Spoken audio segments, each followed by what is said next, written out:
Read this before you forgive them. Again. Read this before you forgive them. Again. Before you convince yourself this time will be different. Before you write another paragraph text explaining why you're hurt. Before you accept another half-hearted apology. Before you let them back into the space they've already destroyed twice.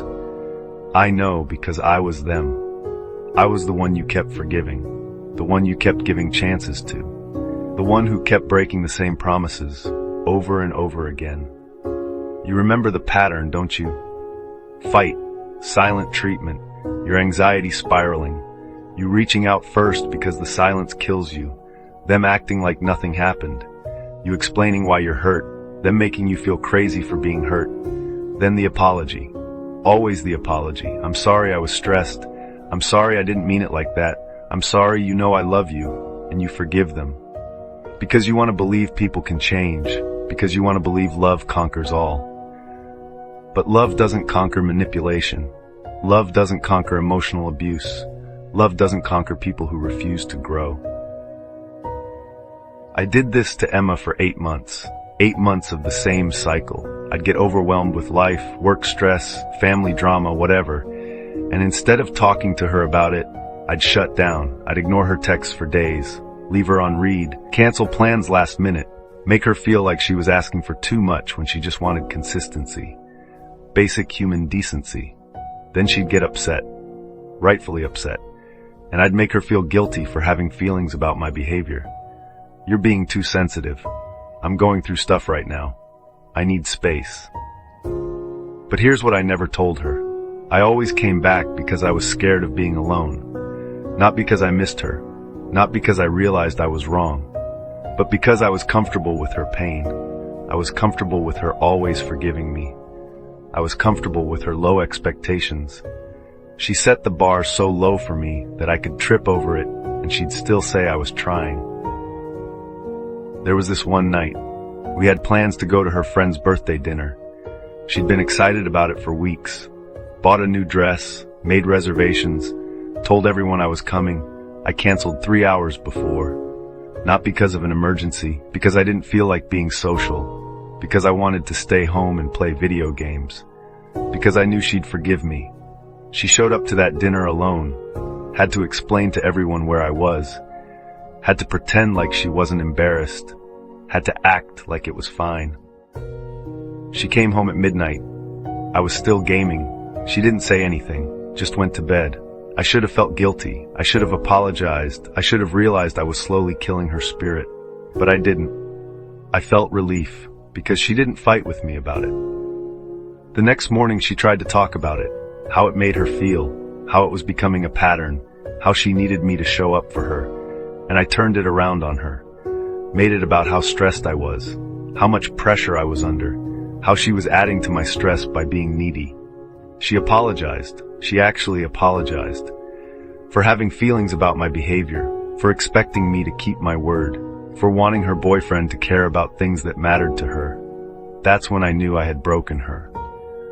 When someone apologizes for your bad behavior, you've crossed a line you can't uncross. But she forgave me. Again, because she loved the version of me I could be when I tried. The version that showed up maybe 30% of the time. She held on to that 30% like it was proof I was capable of more. And I let her, because it was easier than changing, because it was easier than doing the work, because it was easier than admitting I was the problem. This went on for months. The same fight, the same apologies, the same promises, the same disappointments. I'd disappear emotionally. She'd chase me. I'd come back when I was ready. She'd welcome me with open arms. I'd promise to do better. I'd do better for maybe a week. Then I'd slip back into old patterns. Because I knew she'd forgive me. Because I knew she'd always take me back. Because I knew her love was unconditional. And I exploited that. The last time we had this fight, she looked different. Tired. Not just physically tired, soul tired.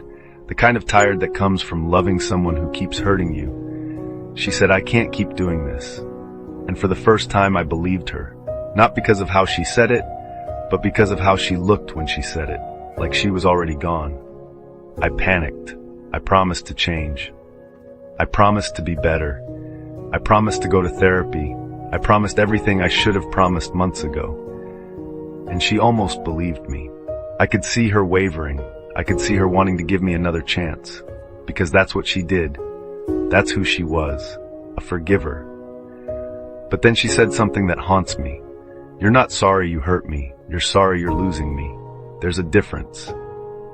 She was right. I wasn't sorry for my behavior. I was sorry for the consequences of my behavior. I wasn't sorry for hurting her. I was sorry she was finally done with it. That's not remorse. That's manipulation. And she finally saw it.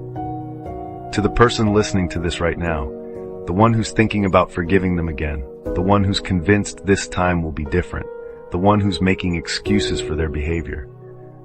Listen to me. I'm telling you this as someone who was on the other side, who took advantage of endless forgiveness, who counted on your fear of being alone. When someone shows you who they are, believe them the first time, not the 7th time, not the 12th time, the first time. They're not going to change because you love them harder. They're not going to change because you're more understanding. They're not going to change because you forgive them again. They'll change when the consequences of not changing become unbearable. When forgiveness stops being guaranteed. When their behavior finally costs them something they're not willing to lose. But if you keep forgiving them, if you keep taking them back, if you keep lowering your standards, why would they change? You deserve someone who doesn't need to be forgiven for the same thing over and over. You deserve someone who gets it right the first time.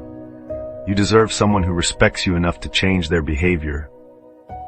Not just apologize for it. Stop teaching people that your boundaries are negotiable. Stop showing them that their words matter more than their actions. Stop being their safety net while they learn to fly on someone else's time. Before you forgive them again, ask yourself this. Are you forgiving them because they've earned it, or because you're afraid of starting over? Because starting over is scary. But staying in a cycle that's slowly destroying your sense of self, that's scarier. You're worth more than recycled apologies. You're worth more than empty promises. You're worth more than someone's potential. Read this before you forgive them again, and maybe this time, don't forgive them.